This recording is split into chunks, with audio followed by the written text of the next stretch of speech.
Hello नमस्कार शिक्षक साथियों, कैसे हैं आप। जैसा कि हम सभी जान रहे हैं साथियों, बहुत बड़ी ब्रेकिंग न्यूज़ निकल के आ रही है साथियों। नियोजित शिक्षक बनेंगे राज्यकर्मी, जैसा कि आज ही एक सर्कुलर जारी किया है जिसमें एसीएस महोदय के पाठक ने खुद इस शब्द का प्रयोग किया है और मिशन दक्ष सर्कुलर में किया है इन सब चीज़ों का उल्लेख। तो बात करेंगे हम लोग कि मिशन दक्ष क्या है और यह 1 दिसंबर से लागू भी होगा साथियों।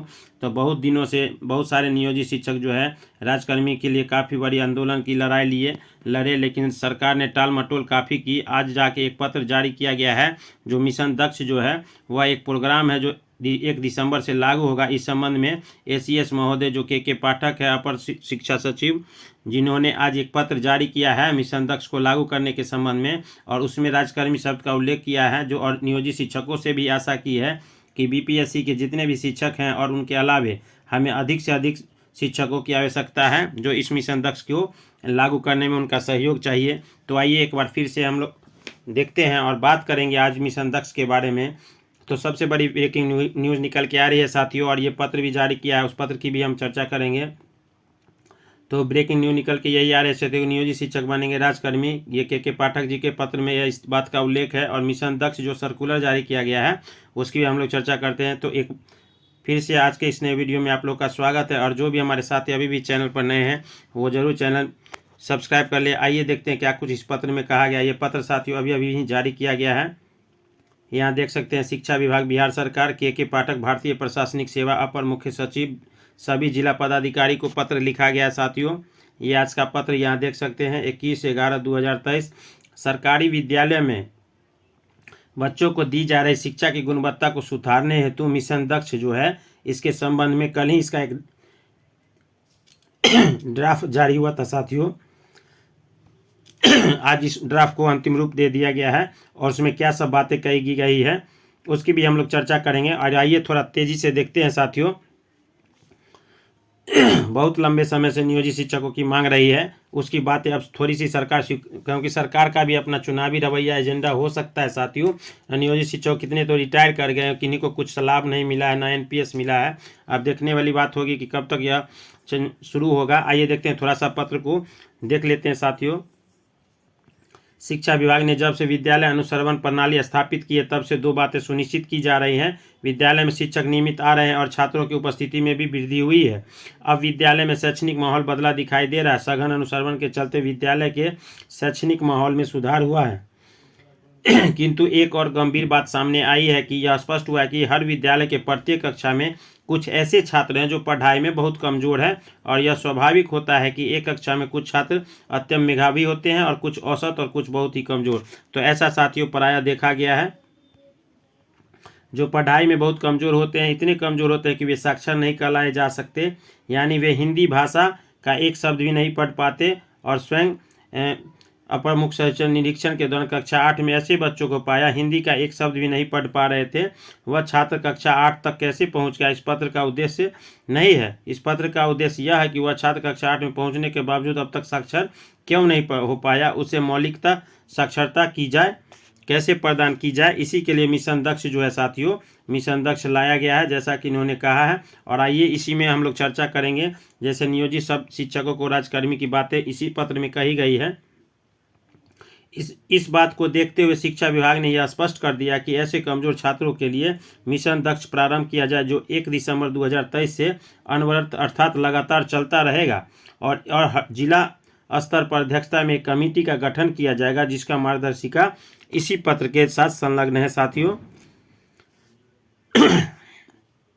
ऐसे छात्रों की चिन्हित करने के पश्चात सभी प्रारंभिक विद्यालयों में विद्यालय गतिविधि समाप्त होने के उपरांत भोजन अवकाश के उपरांत इन छात्रों की विशेष कक्षाएं होनी चाहिए जिसमें संबंधित विद्यालय के अध्यापक और शिक्षक उन्हें पढ़ाएंगे।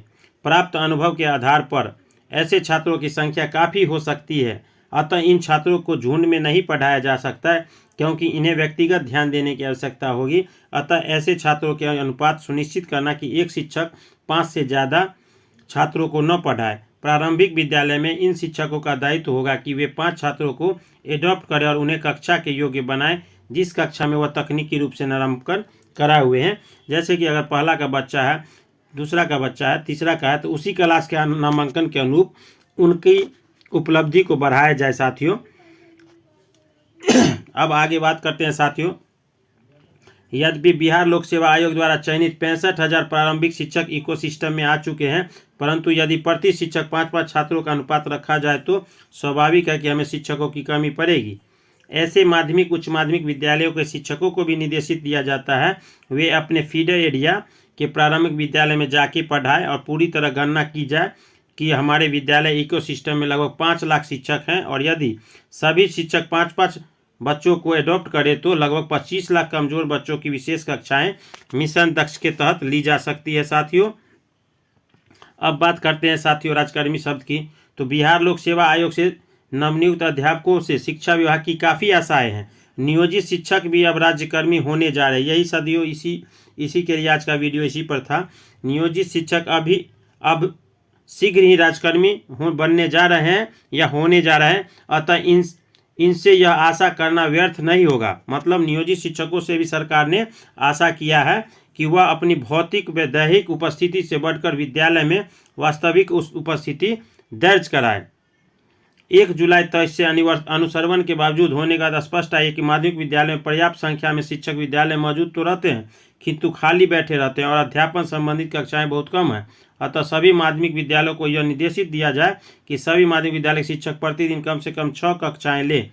इसमें अपने विद्यालय के टाइम टेबल के अनुसार कक्षा लेंगे, अपितु वे मिशन दक्ष के तहत प्रारंभिक विद्यालय में भी जाके 5 बच्चों की एक कक्षा ले सकते हैं। साथियों, राष्ट्रीय शिक्षा नीति 7 के तहत माध्यमिक विद्यालय को नियमित रूप से पोषक एरिया के प्रारंभिक विद्यालय में एकेडमिक सपोर्ट देने की भी बातें कही गई है। यानी माध्यमिक विद्यालय में शिक्षकों से यह आशा की जाती है कि वे भी प्रारंभिक विद्यालय में जाकर पढ़ाएं। उपरोक्त को देखते हुए माध्यमिक विद्यालय के शिक्षकों की हाजिरी दैनिक रूप से लगेगी, किंतु यह भी इंगित करेंगे कि उन्होंने प्रतिदिन कितनी कक्षाएं ली है और कक्षाएं किसी भी दिन 6 से कम नहीं ली जा सकती। मिशन दक्ष की कक्षाओं को मिलाकर यह माना जाए कि वे विद्यालय केवल ससमय उपस्थित है, उस दिन का वेतन भुगतान नहीं किया जाएगा। ये भी बातें कही गई है साथियों। तो कहीं ना कहीं दंड का भी भाव दिया गया है। आगे देखते हैं, अप्रैल 2024 में 25 लाख बच्चों का जिला स्तर पर एक परीक्षा ली जाएगी। अब यह भी तय किया कि आप दक्ष कर बनाने के बाद उसकी परीक्षा भी ली जाएगी साथियों। और उक्त परीक्षा यदि बच्चे फेल होते हैं तो संबंधित प्रधानाध्यापक विभागीय कार्रवाई की जाएगी और उन शिक्षकों पर विभागीय कार्रवाई जिनके बच्चे फेल होंगे। मिशन दक्ष की विस्तृत मार्गदर्शिका इस पत्र के साथ संलग्न है। कृपया इसके अनुसार कार्रवाई प्रारंभ करें। कृपया जिला स्तरीय बैठक जो आपके तुरंत बुलाने का कष्ट करें। और ये यहाँ देख सकते हैं के पाठक जी का साइन, जो सब दिन से देखते हैं साथ ही इस तरह का कोई साइन होता है, यही उनका साइन है। और ये लगभग जो है मिशन दक्ष के तहत ये प्रोग्राम बनाया गया है। तो इसी को कहते हैं साथियों, एक तीर से 2 शिकार। जैसे एक तीर है 2 शिकार, राजकर्मी शब्द का भी प्रयोग कर दिए और आपका वेतन भी काटेंगे, परीक्षा में फेल होगा तो कार्रवाई भी करेंगे। तो याद रखिए साथियों कि अपने हक अधिकार के लिए जितना नियोजित शिक्षकों ने लड़ा है, ये लड़ाई आज ही समाप्त नहीं हो। राज्यकर्मी बनने के बाद भी आपको प्रताड़ना दी जाएगी, क्योंकि आपका कैटेगरी जो है साथियों अलग अलग नाम से संबोधन करने की बात आ रही है, जैसे विशिष्ट अध्यापक, विशिष्ट शिक्षक। तो इस सब चीज़ों को देखते हुए ये बातें कही जा रही है साथियों। तो यहाँ देख लिए, ये नियोजित शिक्षक राजकर्मी होने जा रहे हैं। तो ऐसा नहीं है, शिकंजा तो ये कसने के चक्र में है। देखिए क्या कुछ होता है। बहुत सारे संशोधन हो गए साथियों और बहुत सारे संशोधन होना बाकी है। अभी कितना प्रयोग होगा यह भी देख सकते हैं। जैसा कि इसका विद्रोह भी हुआ था कि बच्चों की उपस्थिति बढ़ी तो कक्षाओं में संख्या घट गई कक्षाओं की, तो बच्चे बैठते कहाँ। तो हाजीपुर की एक घटना सामने में आई थी साथियों। तो धीरे धीरे यह चलता रहेगा। तो आज का वीडियो इसी पर था।